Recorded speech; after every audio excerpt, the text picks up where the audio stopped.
Hi, it's me. I'm the problem. It's me. No, I'm just playing. It's me, Liberty. I have another message. I was reading a comment on a video and it really kind of irked me. And I've been saving this up for a couple days. And I had some other things that I want to address for one of my friends. And so I felt like it all kind of went together. So I'm going to give it a go today. So the comment that I read was about rumination and how the best thing that somebody could do would be to keep themselves busy and be alone. And the worst thing they could do was be alone in their thoughts. And I thought that was absolute trash advice. And hear me out. It's a fallacy to direct our thoughts to something else, another person, a future goal, or as CBT would have us use a different part. We actually need to get to the information that's in the pain that we're ruminating on. We are our own attachment figure. We are our best attachment figure, as I've been learning the last several years.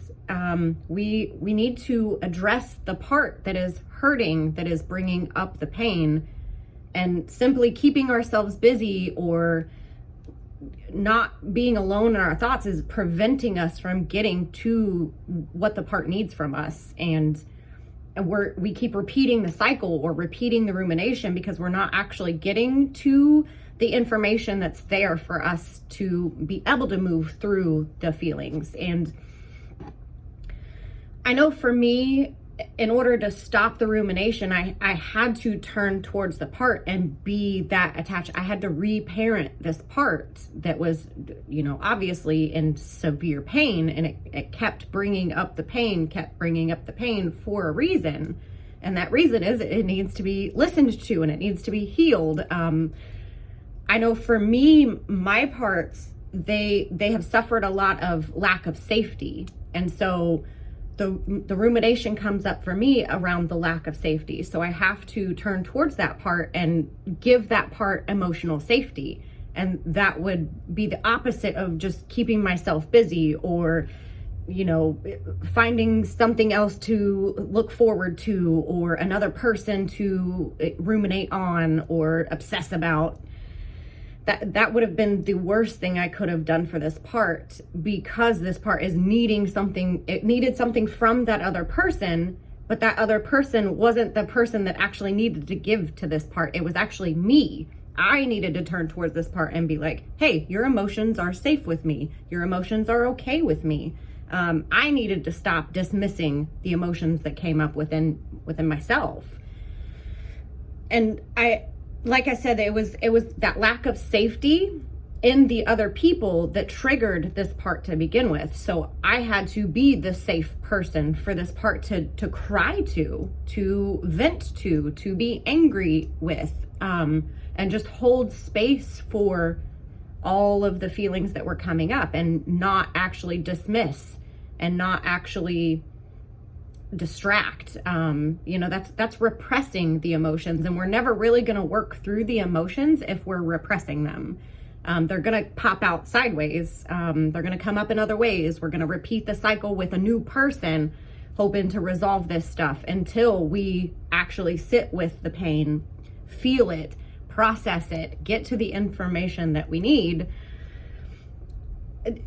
There was two things for me that I came up with when I was addressing this part. Like, I feel like I've addressed this part in so many different ways because this part has been hurt in 1,000 different ways. And so of course the pain is coming up in every which way.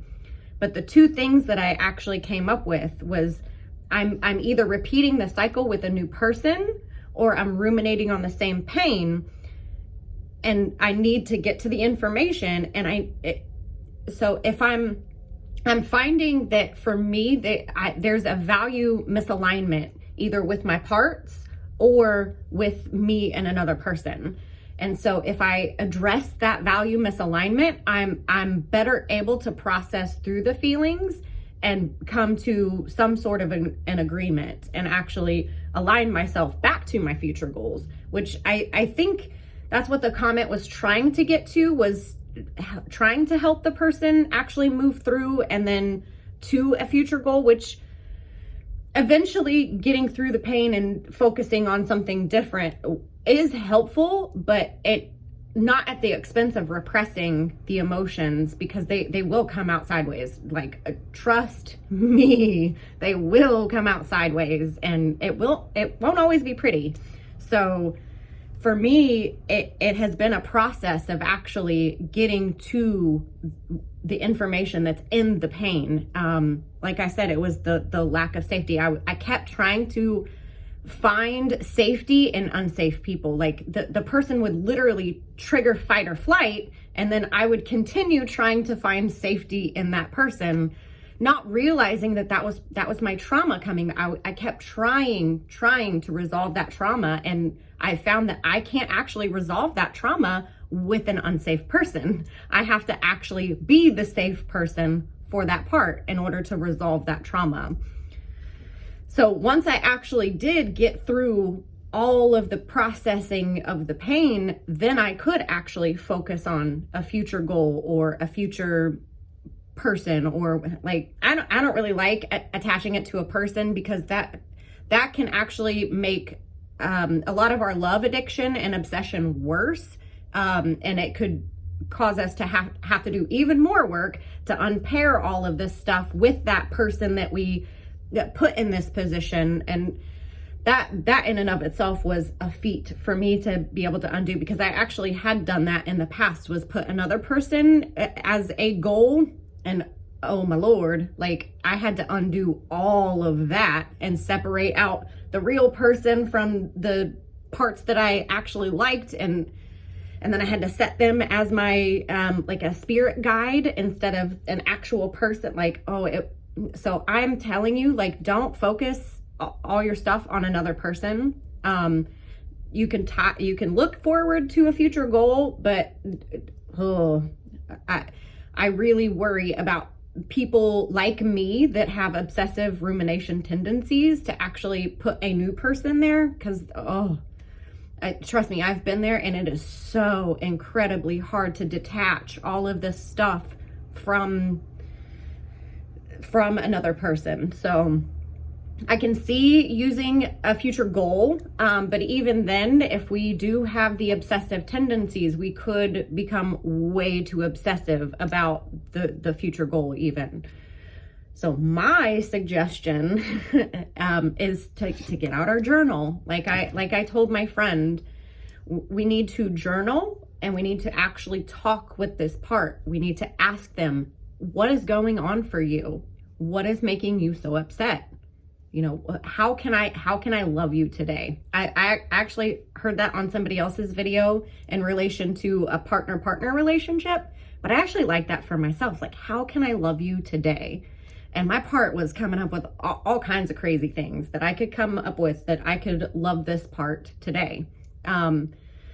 And actually, one of those things is music. For me, like, my whole process of doing all of my trauma recovery work, I've called a requiem, and that's a funeral song from like the old Catholic stuff. So for me, this part, it wants to sing. So of course I've got all my makeup on. I'm gonna go sing tonight. But not even that. Using the music for this part has been incredibly helpful, because, you know, once I actually sit here and the other day I journaled 10 pages, bawling my eyes out, getting through all of the trash stuff that has happened to this part, and just processing, like letting this part just vent about what happened, how it feels, you know, what it needed, what it wanted, what it needs now, what it would like now. And then actually turning to this part and saying, how can I love you today? And then I played music for her, because music works really well to move me through my emotions after I've sat with them and processed. It actually helps me solidify it in my mind. And I believe there's research on the the neurology of music and how it can actually help us process through things. I'm still researching that for my book. So don't quote me on anything on that yet. But like when this part, you know, the other day when I was bawling and journaling for 10 pages, I asked this part, how can I love you today? And it just wanted music. And so I turned on my music app, and usually my brain will just give me lyrics, song, like I've got them on my arm. And my brain speaks to me in song lyrics. I swear it's one of my love languages. But usually my brain will just spit some lyrics out to me. And actually this time my music app, I just turned on my music app and like a few different songs came up that just were perfect for this part. Okay, so the first one was Slipknot, and it was I Won't Let This Build Up Inside of Me. And I was like, oh, those are just perfect lyrics for this exact thing, because I don't want to keep letting this build up inside of me. I have to let it out. I have to sit with my parts and let them know that I'm a safe person for them to have emotions with. Whatever emotion I have, I am a safe person to talk to about that. I'm a safe person to sit with those emotions. And each time I sit here and I journal these 10 pages while I'm crying, this part is seeing that I am the safe person, that I am going to be there for them. And usually I can get to the information and process through and move and I like to get my body moving too. So like I said, like Slipknot came up, and that one's a slow one. And then the other one was Demi Lovato's I Wonder When I Love Me Is Enough. I'd love to sing that one. So I was like belting that one at the top of my lungs. But usually my brain will just like pop in song lyrics here and there. It just randomly happens. It's like one of my spiritual downloads. The perfect song lyrics will just pop in right when I need them. And so I'm able to be like, okay, like after this part has had its feelings and we've gotten to the information we need, then we can process and let it out and move our body. And that actually, like, I don't know the research. I definitely want to do more research on how the music coincides with letting all of this stuff go. I think I will do more research on that.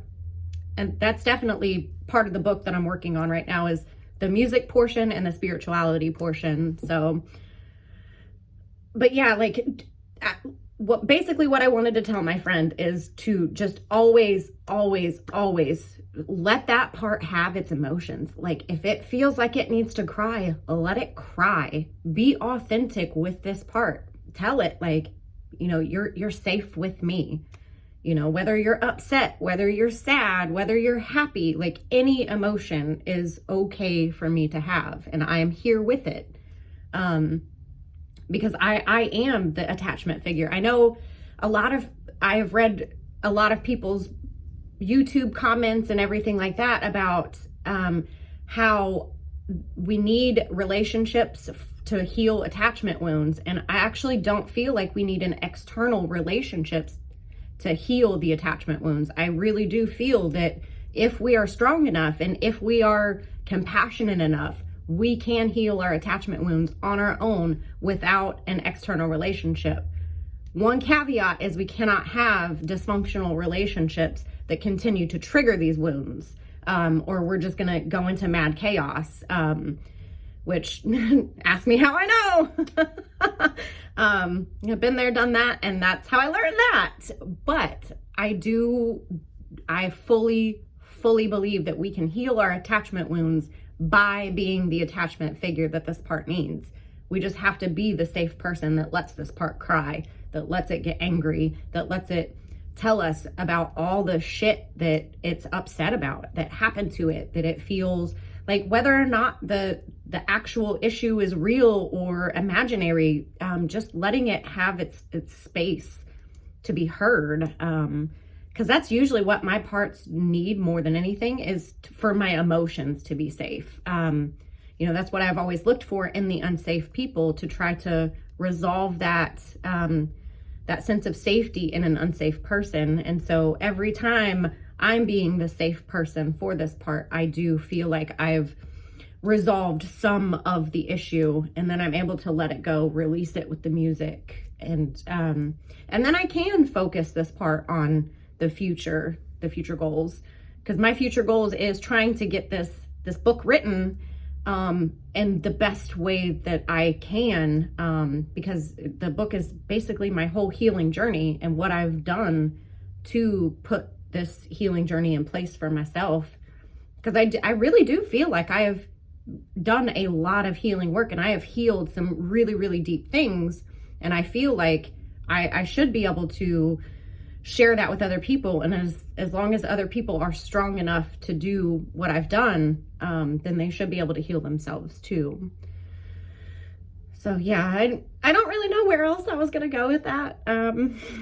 But sitting with these parts and the emotions, and then letting them be heard, and then letting them tell us how they want to be loved. That's kind of the gist of what I was wanting to get out for my friend today. So I will definitely have more later, because I'm definitely going to do more research on this music piece, because that's a key piece of everything that I'm working on too. So I'm going to go sing now. So I love y'all. Talk to you soon. Bye.